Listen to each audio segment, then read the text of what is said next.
What time is it? It's nation time.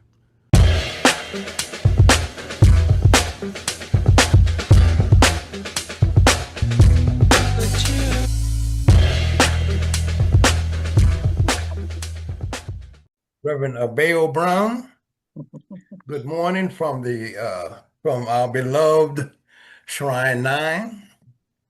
Uh, uh, I must say that if I were to name this sermon today that you delivered, I would call it a mother's milk because it's so nurturing, especially how you name all the young folk at Harvard, the students on the front line, often not knowing that they're on the front line. And the words giving them the nourishment to continue to understand and to help make sense of what's happening in our world. A lot of times you hear a lot of things coming from different places, from the right sources and the right information and the love that you are obviously coming from within you. I greatly appreciate. You're certainly welcome. Thank you for your kind words.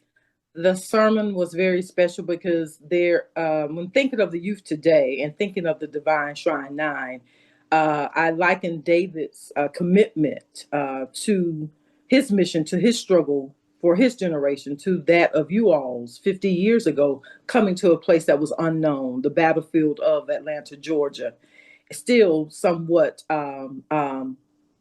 having vestiges of the segregation still existing throughout parts of Atlanta, especially the historic West End aspect, where you all came to streets that was named Gordon, that's still named Lee, but Gordon and Lee after those Confederate Army generals, and having to go on to the AU centers and bring in your voices of liberation from Detroit.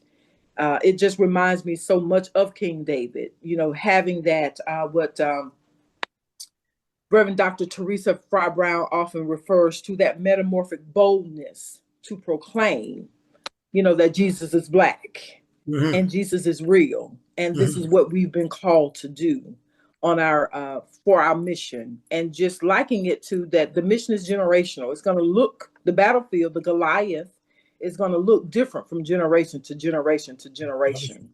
And so I really enjoyed learning that aspect of what it means to have a liberative commitment, but to have a liberation struggle from generation to generation. And certainly you can speak to that, being one of those students who stepped out on faith to come here 50 years ago to spread the word of nation building. Ooh, that was a long time ago. And you're still standing. Praise God from all blessings flow. When I see you and I think about the Shrine 9, and I'm going to say this now, I don't want to try to, but I remember when you were younger. I remember as we grew and as you've grown, in terms of one of the mothers, the quintessential mother of the church. It's like a feeling of joy when I see you preach, and it's a feeling of I know you got a message, and I can see it quaking in you, and it's a powerful thing. In my from where I'm sitting, it's probably sometimes hard to contain all that fire that's in your belly. But if you were to encapsulate this message, say in a few sentences, what would you say? If I were to encapsulate the message in a few sentences, the song that comes readily to me, just in thinking of the sermon itself, would be "I'm on the battlefield for my Lord," and that's always one of those revival songs that I remember growing up singing whenever we had church revival, those tent services. That we are indeed on the battlefield for our God. It's a call to reality, a call to knowing what we're up against, and a call to prepare for the spiritual battle that's necessary.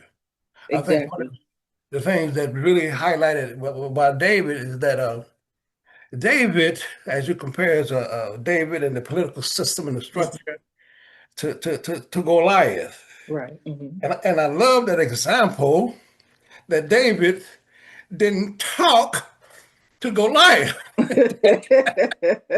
You, you got some people sitting around watching screens and constantly listening to Goliath. Yes.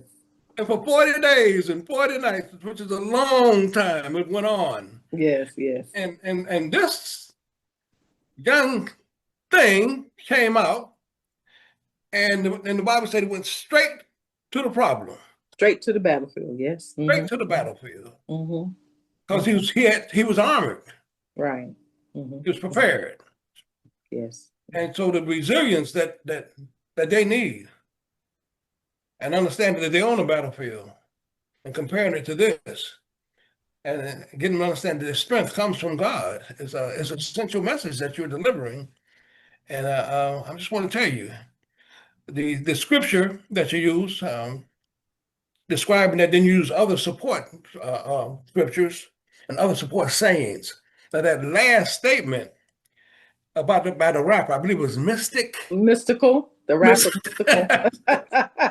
If you see me fighting a bear, don't rescue me, rescue the bear. Now that is the spirit of total resistance there. Exactly. Exactly. I can feel it. Thank you. Thank you. Now, when you mentioned just going back, just talk about what you all felt, because the sermon is definitely an embodiment of all of us. Every experience that we bring to the Shrine of the Black Madonna, regardless of when we join this battlefield for God, and we bring our experience of knowledge, our experience of what God has called us to do. So, and just looking at you being definitely a David, what was your Goliath moment? And I'm sure you've had several throughout your lifetime within the Pan African Orthodox Christian Church. But if you could go back to when you came down to Atlanta, Georgia, when you went to Morehouse College, what were some of the Goliaths that you had to face? Well, the first one was just leaving Detroit. My father told me he was never coming back to South Carolina. Wow. My mother is from Augusta, Georgia, and I had relatives there, but I didn't know them. But when we initially were called to come, it was 20 of us that had signed up, but only 5 of us got in the car. Well, 4, then one sister was there already. But the feeling was one that I had been prepared. That one that essentially that something that actually I came to believe that I was born for. Wow. And I was, walking around showing my face, big bad toe, but inside I got homesick. Didn't have enough money. My folks had a lot of love, but not a lot of money. And sometimes it got, as you go through these processes of loss, letting go, looking back, trying to, this is not going to work. I remember feeling like maybe we should go home and try again. But enter the church. They sent us back up furniture and money. The church. And I think that was the Goliath moment, because once that happened, I felt like I'm not getting out of this now. That's the way I felt. I'm not getting out of it. And I think one of the things, Reverend Bell, that's really important is that the few of us that came down in the vehicle, we didn't know each other. So we had to get to know each other and to get to know and decide what we're going to do together. And that process has prepared us for even greater service in the future. Right. And I like how you talked about the internal struggle, the Goliath of uncomfortability that people have to face. This was uncomfortable. It was a huge adjustment. Yes. The Goliath of not knowing what's going to happen next. Yes. The Goliath of insecurity, the Goliath of being away from family and friends. Mm-hmm. And so those are the things that our college students have to wrestle with when they leave home to go to college, is mama and daddy not being readily or easily as accessible to me in the way that they normally are, and the finances, the having the food and those vestiges of comfortability, what I take for granted, I can no longer take for granted in that moment. But I really like how you liken that whole experience to being on the battlefield, because when you're on the battlefield, you're devoid of those everyday accoutrements that make you comfortable, but you're armed with what God has intended to arm you with. It's true. Yeah. It's difficult because, see, well, for me, if you want to keep talking about me, right? Of course, yes. Okay. For me, now I want y'all to bear with me now, because one of the things that I ran into, I didn't have money to take a girl out. I couldn't date, not because I didn't want to, or one of the reasons why, because I was so committed to what we were doing. And dating required time, attention, and money. So I had to decide which world I was going to live in. Right. I had to draw a line and set up boundaries, because there's a lot of escapism on college campus. Right. That counterculture was very important. So us being together helped us create a counterculture for our college cadres, our friends, our parties, our things, our studying together. And all the salvation was truly a group experience for me. Exactly. The group bouncing off each other. And of course, you have the profound leadership of Jim with your baby. He would come in and sit down and meet with us. Imagine that. Yes, imagine that. Imagine that. And what's so beautiful about it, those relationships have been sustained for 50 plus years. True that. So you're still very, very connected to those brothers and sisters who joined the struggle with you. Yes. And so that speaks power itself.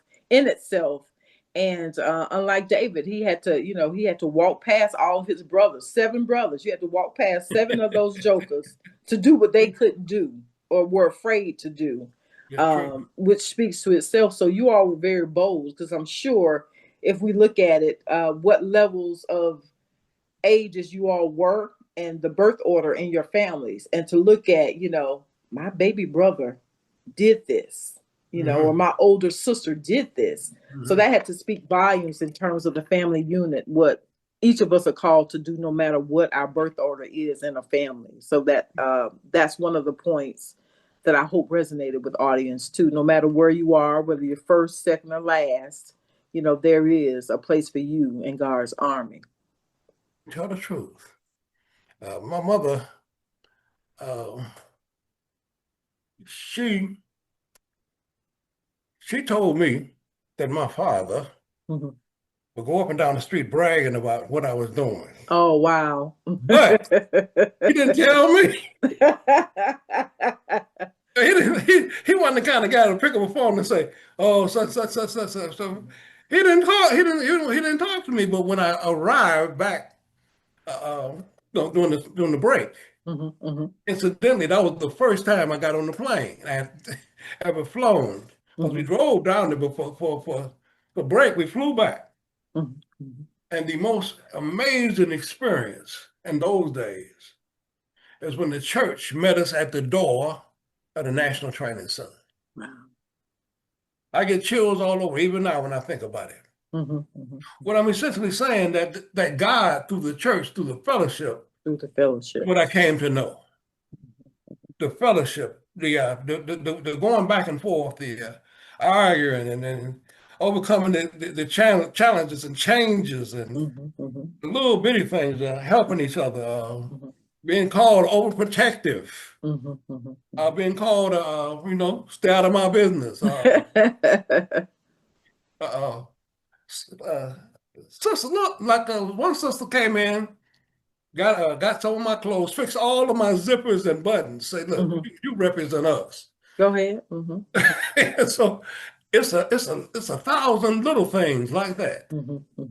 And And then also when we started to bring people in, the way we treated each other. Right. Was very important. Yes. Very. If we had a beef, we had a way of working it out so it wouldn't affect those New members. offspring, so to speak. And so we and we had a vetting process. Exactly. Exactly. When you talked about escapism, that was a very powerful word, because our youth today has several ways of escaping today's present predicament, in terms of our political predicament, our social predicament, our economic predicament, and certainly our spiritual predicament, as membership from our younger adults tends to be lower and lower. Yeah. How do you feel about our ability to speak to those Goliaths, those areas of escapism in today, as relates to our liberated message? Well, I think the key thing is what we have. You have to have some seeds. You got to have some people that are planted. We can't do it. They have to do it. Exactly. We got to give them all the love, the prayer, and the preparation, and know when to step back, and when to. So they will know that they'll be in a class, or they'll be in a frat, they'll be in a, and they will know who they want with them.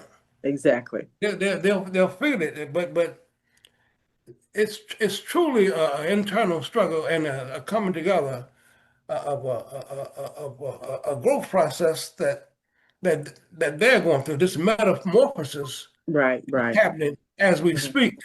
And then the sermon kind of remind me of what I call a locker room speech. like in a sense, going to Morehouse, I was prepared more than someone, because I was like co-captain of the football team. Wow. In high school. And so you had to learn from a good coach. Yes. Like, there were some games that you weren't going to win. And so the good coach would come back on Monday after we've been smoked. And he got the blackboard up there. And he doesn't deal with the score. He said, look, you made 20 first downs. You get the game ball. You know, he looked at what we were doing, how we were doing, and the whole thing was not just to win the game by any means necessary. It was character development. Your sermon deals with character, what it takes. Historically, what has happened to us. It's a complete circle. It's a whole meal. You got vegetables, you got your dairy in there, you got everything. It's a beautiful discussion in terms of something you can go back to again and again. And I think as a good coach, as a good sermon, that's good, because when you're dealing with it, for example, when you're playing football, you're out on the field. Right. And you're going to take hits. You don't have no business playing football, and you're not going to take a hit. So if you're involved in the liberation struggle, you're going to take some hits. Exactly. And your message in a bottle that you deliver is that to be strong, be intentional. That's what I got out of it. What time is it? It's nation time.